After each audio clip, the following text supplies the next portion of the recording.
नमस्कार, आप सभी का स्वागत है। मैं बीके गुप्ता अपने YouTube चैनल पर आप सभी का स्वागत करता हूं और इस चैनल पर हम लोग मैथ और रीजनिंग सहित सारे कॉम्पिटिटिव एग्जाम्स में जो सब्जेक्ट्स आते हैं उनकी स्टडी यहां पर करने वाले हैं और इसके लिए इन विषयों के वीडियोस आपको समय समय पर मिलते रहेंगे। तो ये चैनल आपके लिए बहुत महत्वपूर्ण हो जाएगा, स्पेशली जब आप वनडे एग्जाम्स की तैयारी कर रहे हो। यहां पर इस चैनल पर आपको हमेशा बने रहें, इसके लिए इसको सब्सक्राइब कर लें, बेल आइकन बटन को भी दबा लें और शेयर भी करें।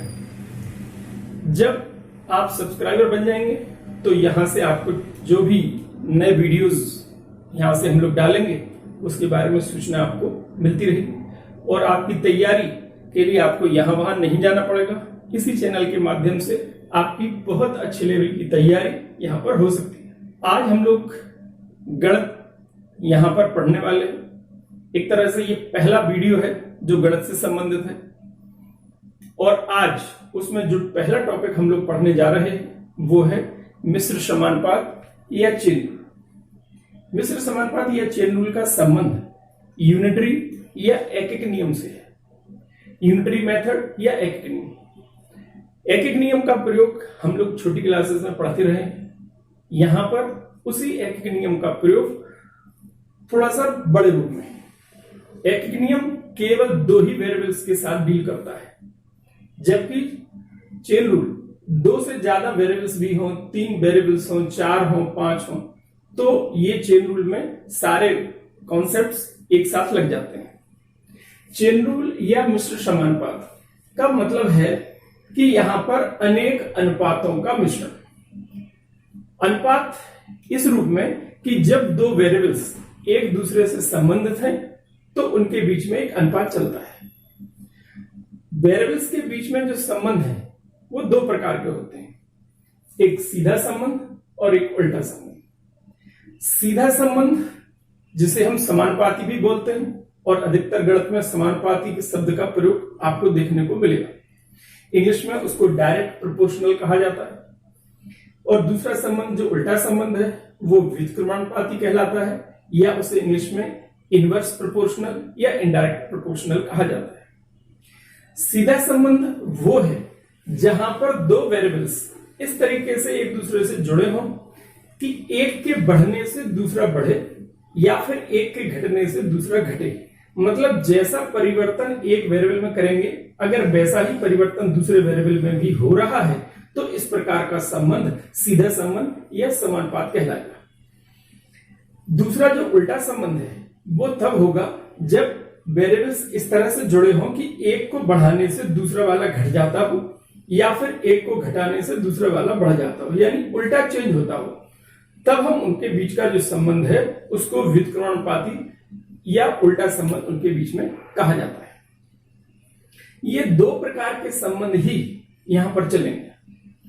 अपन कुछ एग्जाम्पल से इनको और समझ लेते हैं।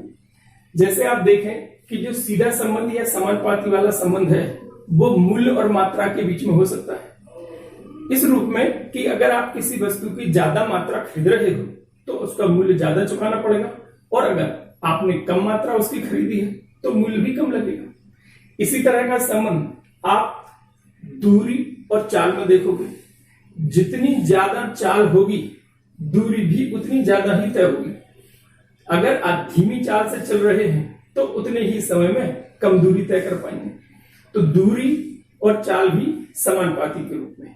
इसी प्रकार का संबंध आप देखोगे कि किसी विशेष समय की अगर हम बात करें और उस समय हम किसी परछाई देखें। परछाई इस रूप में कि अगर कोई व्यक्ति लंबा है तो उसकी परछाई भी लंबी होगी, अगर कोई छोटा है तो उसकी परछाई छोटी होगी। मतलब कि वस्तु की लंबाई और उसकी परछाई भी इसी तरीके से रिलेट करती हैं या इसी तरीके के एक अनुपात में जुड़ी होती हैं कि एक की लंबाई के हिसाब से ही उसकी परछाई की लंबाई निर्धारित होती है। तो इस प्रकार से इनके बीच में जो संबंध है वो समानुपाती वाला है। अब उल्टे संबंध अगर हम देखें तो उल्टे संबंध के लिए आप समय और चाल की बात कर सकते हैं। चाल और समय का जो संबंध है वो उल्टा चेंज होता है। चाल अगर बढ़ा दें तो दूरी तय करने में समय कम लगेगा। चाल अगर घटा दें तो उसी दूरी को तय करने में लगने वाला समय बढ़ जाएगा। उल्टा चेंज है, चाल को घटाने से समय बढ़ जाता है। इसी तरीके के संबंध और जगह भी हम लोग देख सकते हैं। जैसे हम लोग बात करें कि किसी कार्य को करने के दौरान आदमियों की संख्या भी उस कार्य को समाप्त होने वाले समय से उल्टी रिलेटेड रहती है। मतलब अगर आदमी ज्यादा होंगे तो जो समय लगेगा वो समय कम होगा, और आदमियों की संख्या अगर कम है तो कार्य समाप्त करने में समय ज्यादा लगेगा। इसी तरीके से और भी कई जगह पे इस प्रकार का संबंध हम लोग देख सकते हैं। जैसे एक और यहाँ पर लिखा हुआ है कि मूल्य और मांग, मतलब ये हुआ कि किसी वस्तु का मूल्य अगर बढ़ जाए तो उसकी डिमांड कम हो जाती है, लोग उसको कम यूज करने लगते हैं। अगर रेट घट जाए या टैक्स कम हो जाए तो फिर उस वस्तु की उपयोगिता बढ़ जाती है, क्योंकि लोग उसका ज्यादा उपयोग करने लगते हैं। तो यहाँ पर ये जो लिखे हुए हैं उनमें उल्टे संबंध है, और ये सब जो बताए जा रहे हैं इनमें सीधे संबंध है। ये उल्टे संबंध और सीधे संबंध ही चेन रूल वाले टॉपिक में शामिल रहते हैं, और इनके सीधे और उल्टे संबंधों के आधार पर हम कैलकुलेशन को सिंपल कर सकते हैं। इसके लिए आप इस तरह से और दो वेरिएबल्स लें। मान लीजिए दो वेरिएबल्स x और y है। अगर इन दोनों के बीच में सीधा संबंध है, मतलब ये समानुपाती है। समानुपाती मतलब y के बढ़ने से x बढ़ता है और y के घटने से x घटता है। अगर ये संबंध सीधा है, यानी कि समानुपाती का रूप है, यानी कि डायरेक्ट प्रोपोर्शनल अगर है, तो कैलकुलेशन में हमेशा ये दोनों बटे में प्रयोग होंगे। इस बात का प्रयोग से इन कैलकुलेशंस को हम लोग आसानी से कर सकते हैं। साथ साथ अगर ये उल्टे रिलेटेड है, व्युत्क्रमणपाती वाला रिलेशन है, अगर x और y में उल्टा संबंध है, यानी कि इसको 1/y के रूप में व्यक्त करते हैं, तो उल्टा संबंध अगर है तो हमेशा इन्हें गुणा में प्रयोग करें। बस इतनी सी समझ रखना है। अगर समानुपाती है, सीधे संबंधित है, बटे में प्रयोग करें। व्युत्क्रमणपाती है, उल्टे संबंधित है, हमेशा उनको गुणा में प्रयोग करें। इतनी सी समझ के आधार पर कैलकुलेशन को आगे आसान बनाया जा सकता है। अभी हम केवल दो ही वेरिएबल्स की बात कर रहे हैं। इनसे संबंधित कुछ प्रश्न अपन देख लेते हैं, जो कि एग्जाम में आए हुए ही प्रश्न हैं। हालांकि कुछ तो प्रश्न ऐसे लगेंगे आपको जैसे कि उनको बताने की जरूरत नहीं है, क्योंकि वो आपको पहले से आते हैं, लेकिन फिर भी यहाँ सीधा संबंध है या उल्टा संबंध है उसको समझाने के लिए छोटे छोटे प्रश्न ले रहे हैं। इसके बाद हम दो से ज्यादा वेरिएबल्स की चर्चा करेंगे और उनका प्रयोग वहां पर कैसे करते हैं ये भी हम लोग देखेंगे। तो कुछ प्रश्न देखिए, बहुत ही सिंपल सा है। दिया हुआ है, लिखा है कि नमक के 16 पैकेटों का मूल्य 96 रुपए है, तो 25 पैकेटों का मूल्य क्या हुआ। अब इस प्रश्न को बताने की जरूरत ही नहीं। अगर 16 पैकेटों का मूल्य 96 रुपए है तो एक का कितना हो जाएगा, 6 रुपए। अगर एक का 6 है तो 25 पैकेटों का पूछा है 150 रुपए। कोई कैलकुलेशन की जरूरत नहीं। हम आपको केवल ये समझाना चाह रहे हैं कि आप ये समझें कि मूल्य और पैकेटों की संख्या ये दोनों सीधे संबंधित हैं। जब डायरेक्ट प्रोपोर्शनल में है तो इन्हें बटे में प्रयोग करें। बटे में प्रयोग का मतलब है कि मूल्य बटे संख्या।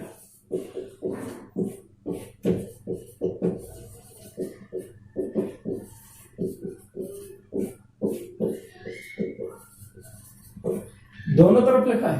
पहली कंडीशन जो दिया है 96 रुपए मूल्य है 16 पैकेटों का, फिर पूछा है मूल्य और कितने पैकेटों का, 25 का। तो पहली वाली कंडीशन ये, दूसरी वाली कंडीशन ये पहले सवाल में है ऐसा अपन लिख रहे हैं। अदरवाइज वैल्यू को डायरेक्ट रख के अपन सॉल्व कर सकते हैं। तो 96 बटे 16 बराबर मूल्य निकालना है और 25 पैकेटों का 16 छिक्के 25 छिक्का 150, तो ये मूल्य होगा 150 रुपए। बिना कैलकुलेशन के भी अपन ने करा था। केवल यहाँ पर यही समझाना था कि इन दोनों के बीच का संबंध सीधा है। सीधा है तो आप बटे में इस्तेमाल कर दें। आगे के क्वेश्चंस में अपन इसको और समझ लेते हैं। तो ये मूल्य 150 रुपए, यानी इस प्रश्न का आंसर ए होगा। और प्रश्न देखते हैं। अभी 2-3 प्रश्न इसी तरह के छोटे छोटे हम लोग लेंगे। जब आप इन संबंधों को अच्छे से समझ जाएंगे तो हम प्रश्न को थोड़ा सा बड़ा करेंगे। अगला प्रश्न देखिए, लिखा है 30 दांतों वाला एक छोटा पहिया 115 दांतों वाले एक बड़े पहिए में फंसकर चल रहा है। जब छोटा पहिया 46 चक्र पूरे करेगा तो बड़े पहिए के चक्करों की संख्या कितनी होगी। यहां पर दो ऐसे पहियों की बात हो रही है जो एक दूसरे में मिक्स होकर चल रही है। कई मशीन ऐसी होती हैं जिसमें एक छोटा पहिया किसी बड़े पहिए को घुमा रहा होता है या बड़ा पहिया से छोटा पहिया घूम रहा होता है और पूरी मशीन फिर उससे चलती है। इसमें यह होगा कि जिस पहिए में दांते जो कॉक्स कहे जाते हैं वो कम होंगे और बड़े पहिए में दांते ज्यादा होंगे। जब एक पहिया दूसरे पहिए को घुमाता है तो वो उन दांतों की सहायता से ही एक पहिया दूसरे पहिए को घुमाता है। इससे यह होगा कि छोटा पहिया जिसमें दांते कम होंगे वो ज्यादा चक्कर लगाएगा, बड़ा पहिया उतनी देर में कम चक्कर लगा पाएगा, क्योंकि जब तक बड़ा पहिया एक चक्कर घूमेगा छोटा वाला कई चक्कर घूम चुका होगा। यानी यहां पर आपको समझना है ये कि चक्करों की संख्या और दांतों की संख्या या दांते ही कह दें केवल, ये दोनों एक दूसरे के उल्टे रिलेटेड हैं। पहिए में जितने ज्यादा दांते होंगे चक्करों की संख्या उतनी ही कम होगी। इसलिए जब ये दोनों उल्टे रिलेटेड हैं इस प्रश्न में, यानी यहां पर उल्टा संबंध है तो इन्हें हम गुणा के रूप में प्रयोग करेंगे। कितने चक्कर लगा रहा है और दांते कितने हैं, तो मतलब ये है कि जो पहले दिया हुआ है कि 30 दांतों वाला पहिया है और ये कितने चक्कर लगा रहा है, 46। दूसरी तरफ जिसमें 115 दांते हैं उसके चक्कर कितने हैं ये हमको निकालना है। सीधा गुणा में ही अपन ने प्रयोग कर लिया है, क्योंकि अगर उल्टा संबंध है तो गुणा में आपको लिखना है कितने दांते कितने चक्कर, कितने दांते कितने चक्कर। बस इसको बटे में रख दें, चक्करों की संख्या आ जाएगी तो 30 इंटू 46 बटे 115, 23 पंचे 23 दूनी 5 छक्का तो 12 चक्कर। ये इस प्रश्न का आंसर होगा। मतलब ये है कि जितनी देर में ये 30 दांतों वाला पहिया 46 चक्कर लगाएगा उसके चक्कर केवल 12 होंगे। तो उल्टे संबंध है, गुणा में प्रयोग करा, पिछले वाले में सीधा संबंध था, बटे में प्रयोग किया। इतने से ही प्रश्न समझ सकते हैं। और आगे प्रश्न ले लेते हैं जिससे कि आप इस सीधा संबंध और उल्टे संबंध को आप समझ पाए, फिर अच्छे क्वेश्चनों पे। पहला प्रश्न देखिए, लिखा है 27.5 मीटर ऊंचे ध्वज स्तंभ की परछाई की लंबाई 40.25 मीटर है। इस आधार पर उस बिल्डिंग की ऊंचाई क्या होगी जिसकी परछाई 46.4 मीटर है। यानी अब ये वही प्रश्न है कि ध्वज स्तंभ की लंबाई उसकी परछाई से किस प्रकार संबंधित है। तो ये बताया गया था कि ये सीधा संबंध होगा। ध्वज स्तंभ ज्यादा ऊंचा होगा, परछाई भी ज्यादा लंबी होगी, कम होगा तो कम होगी। जब ये सीधे संबंधित है तो बटे में इनको प्रयोग कर लें। पहले ध्वज स्तंभ की लंबाई बताई गई है 27.5, बटे में उसकी परछाई 40.25 बराबर में। फिर बताया है बिल्डिंग की ऊंचाई, बल्कि बिल्डिंग की ऊंचाई पूछी गई है, अपन x मान लेते हैं और बटे में उसकी परछाई जो 64.4 है। सॉल्व कर दीजिए।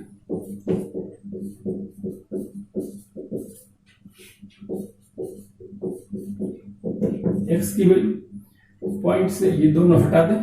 इसके बाद 25 एकम 25 एकम 15 25 छिक्का और 25 एकम। इससे ये 4 बार में 11 चौके 44।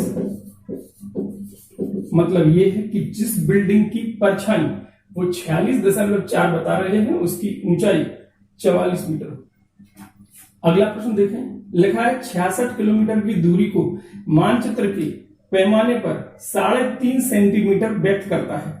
यदि मानचित्र के दो बिंदुओं की दूरी 80.5 सेंटीमीटर है तो उन बिंदुओं के बीच की वास्तविक दूरी क्या होगी। यहाँ पर बताया है कि जो पैमाना है वो 3.5 सेंटीमीटर के रूप में है और 3.5 सेंटीमीटर कितने किलोमीटर को, 66 किलोमीटर को व्यक्त कर रहा है। यानी कि जो 66 किलोमीटर की एक्चुअल दूरी है वो वहां पर मानचित्र में केवल 3.5 सेंटीमीटर द्वारा व्यक्त है। इसी तरीके से उन्होंने बताया है कि अगर मानचित्र में दूरियां दो बिंदुओं के बीच की दूरी 80.5 सेंटीमीटर है तो एक्चुअल नाप उनकी क्या होगी। अब आप इसको समझ सकते हो कि यहां पर भी सीधा ही संबंध है। जितना ज्यादा दूरी होगी मानचित्र में भी उतनी ही ज्यादा दूरी दिखाना पड़ेगी और एक्चुअल दूरी अगर कम होगी मानचित्र में भी कम होगी। तो यहां पर भी सीधा संबंध है, केवल बटे में आपको रख लो। अगर वास्तव में एक्चुअल है 66 किलोमीटर स्केल में उसको बताया गया है 3.5 सेंटीमीटर मानचित्र में। अब यहां वाली वास्तविक कितनी है वो निकालना है, जबकि वो स्केल पर दिखाई गया है 80.5। मानचित्र में 3.5 है, एक्चुअल है 66। मानचित्र में 80.5 है, एक्चुअल कितनी ये निकालना है। इसके सॉल्व करके x की वैल्यू आ सकती है।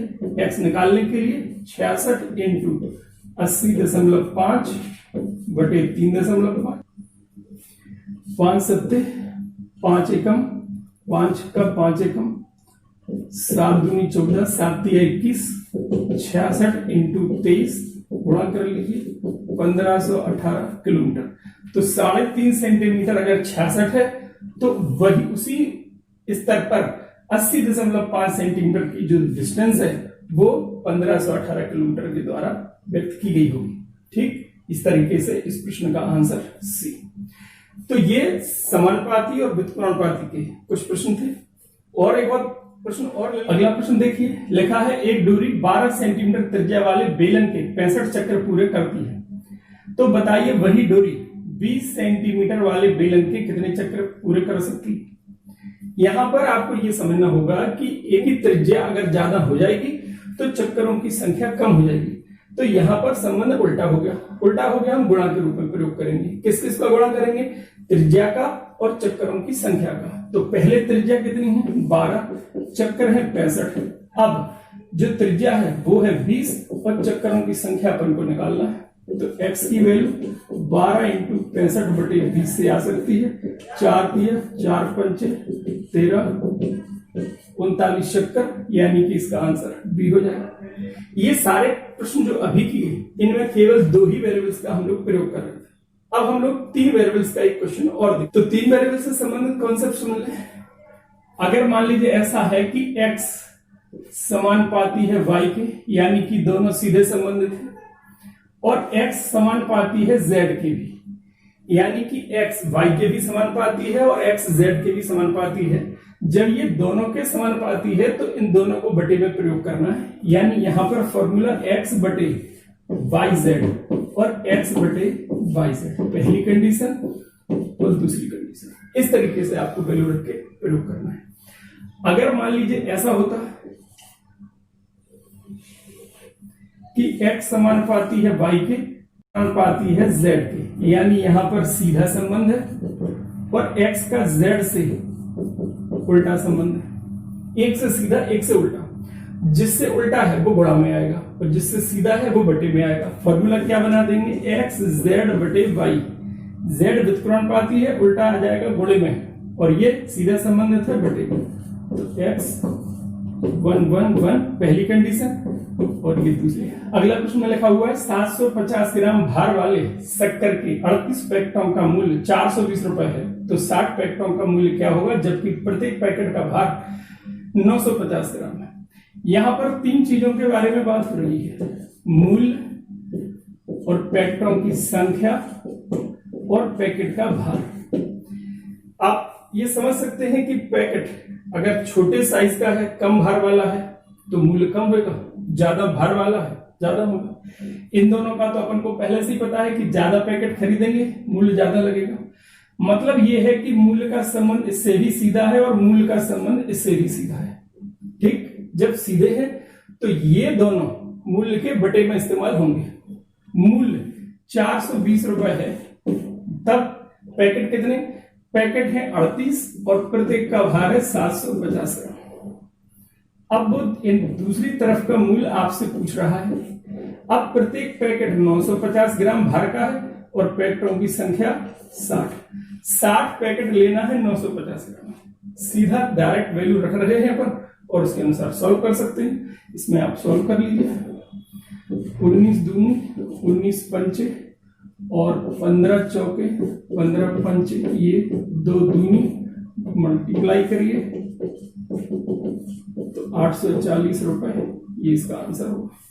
ठीक, तो वेरिएबल्स कितने भी हो, फॉर्मूले में केवल सीधा संबंध उल्टा संबंध समझ के आप वैल्यू डायरेक्ट रख सकते हैं। और देखते हैं क्वेश्चन। अगला प्रश्न देखिए, लिखा है किसी अध्ययन के अनुसार व्यक्ति का भार उसकी आयु और ऊंचाई दोनों के समानुपाती है। यहां तो प्रश्न नहीं दिया हुआ है कि व्यक्ति का जो भार है वो उम्र के भी समानुपाती है और ऊंचाई के भी समानुपाती है। आगे लिखा है कि जब व्यक्ति की ऊंचाई 1.4 मीटर और आयु 25 वर्ष हो तो उसका भार 96 किलोग्राम होता है। उस व्यक्ति का भार क्या होगा जिसकी ऊंचाई 1 मीटर और आयु 21 वर्ष हो। यहां पर भार का संबंध आयु से और ऊंचाई से दिया हुआ है और अपन समझ सकते हैं कि सीधा संबंध होगा, जितना ज्यादा व्यक्ति की उम्र उतना ज्यादा भार, क्योंकि समानुपाती प्रश्न में ही बोला है।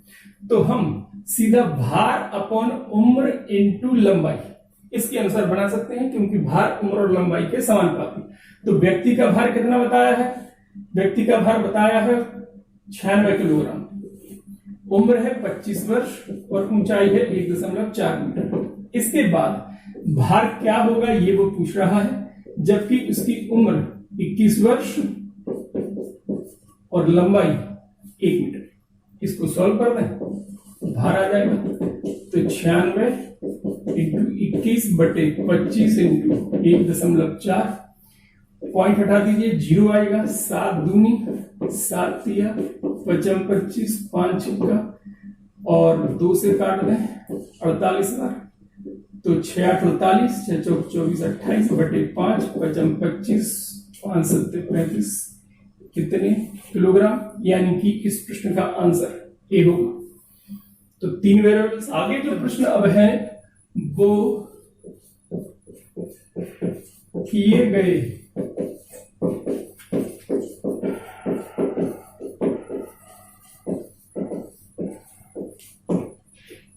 कार से संबंधित प्रश्न है। किए गए कार से संबंधित प्रश्न है। इन्हें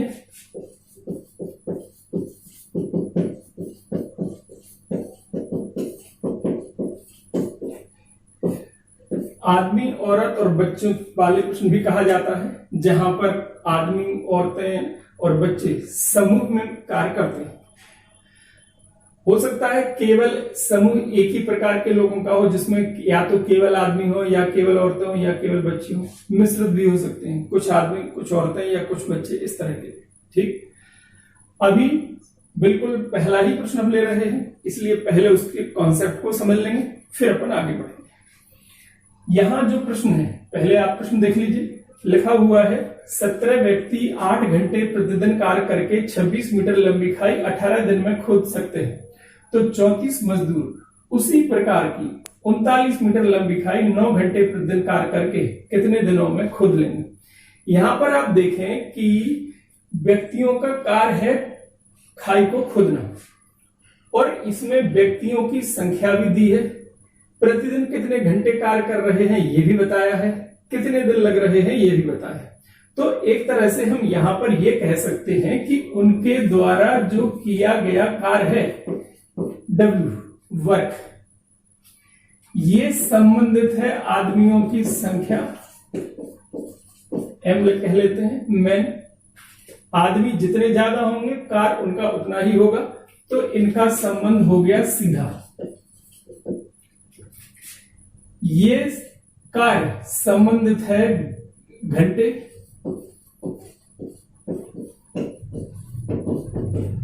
कितने घंटे काम हो रहा है रोज, जितने ज्यादा घंटे काम होगा उतना ही ज्यादा काम होगा। अगर वो 5 घंटे आके कार्य करेंगे, 8 घंटे आके कार्य करेंगे, तो आप समझ सकते हैं कार्य उसी तरह से ज्यादा होगा।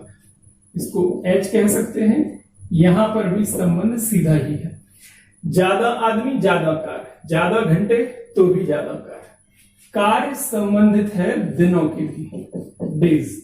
M मैन के लिए, H आवर्स के लिए और D डेज के लिए। इनका संबंध भी सीधा ही है, दिन जितने ज्यादा होंगे कार्य भी उतना ही अधिक होगा। तो यानी जो कार्य होता है वो आदमियों के भी सीधा संबंधित है, समानुपाती है, घंटों के भी संबंध सीधा समानुपाती है और दिनों के भी समानुपाती है। तो एक तरह से जब यहां पर फॉर्मूला बनेगा तो आप समझ सकते हैं कि इसके बटे में ये तीनों होंगे। तो W upon M H D पहली कंडीशन और W upon M H D, ये 2 कंडीशन लेते हैं, एक के बारे में वो बताता है, दूसरे के में से कुछ पूछता है। पहली कंडीशन ये और दूसरी कंडीशन ये। इस प्रश्न के लिए ये फॉर्मूला है इसके में इस प्रकार से वैल्यू रख के आप उसको सॉल्व कर सकते हैं।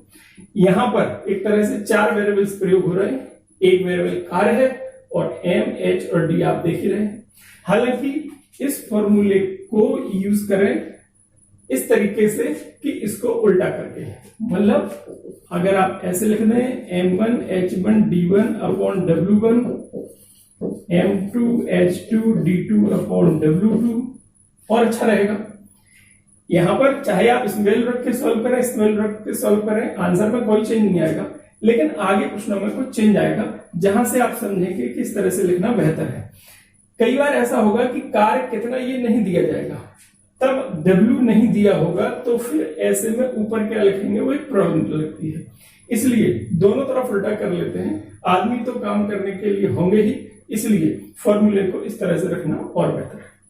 एक बात और बता दें कि अभी यहां पर केवल 3 वेरिएबल्स के साथ ही कार्य का संबंध दिखाया जा रहा है। आगे जो प्रश्न आएंगे उसमें व्यक्तियों की क्षमता की भी बात होगी। क्षमता से मतलब है कौन व्यक्ति कितनी स्पीड से काम कर रहा है, इसकी भी चर्चा होगी।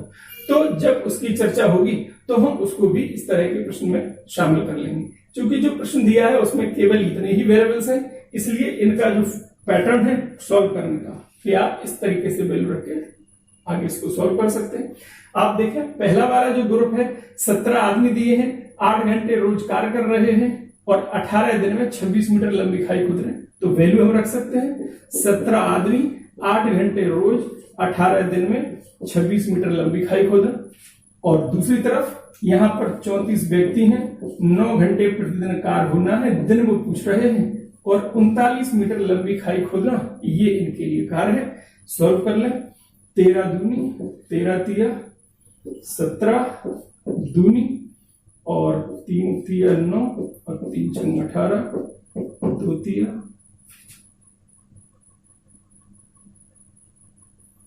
2 चौक, तो D2 बराबर 12 दिन। मतलब कि दूसरा ग्रुप 12 दिन में उसी कार्य को समाप्त कर सकता है।